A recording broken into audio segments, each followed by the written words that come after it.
dumbbell as an anchor. So if you have a dumbbell, a kettlebell, a band anchored to an immovable object, something along those lines, any sort of weighted assistance is gonna make the movement a little bit easier, as it allows you to kind of engage your upper body and pull through, which helps brace through the midsection. So many people do this movement wrong, being that they use their hip flexors, they straighten their legs, and they generate momentum to help get them into that reverse crunch position. We want you to think about getting each vertebrae off the ground in a segmental fashion, meaning one at a time.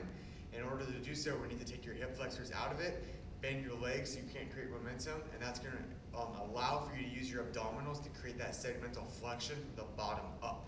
So what that looks like is if I go to my back, arms in an overhead position. I prefer not to pull into the weight so that my abs have to do the work, but I'm just bracing lightly.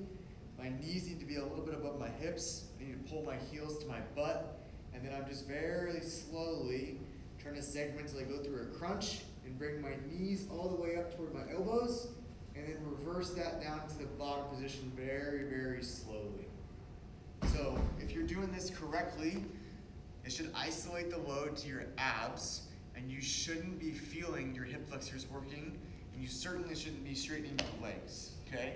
Now the other common compensation that we'll see is people will keep their legs bent, and then they'll rock and throw, and then they'll try to come down. So again, momentum helps, it makes it easier, but the emphasis here is to take away momentum to allow your midsection to be what's working.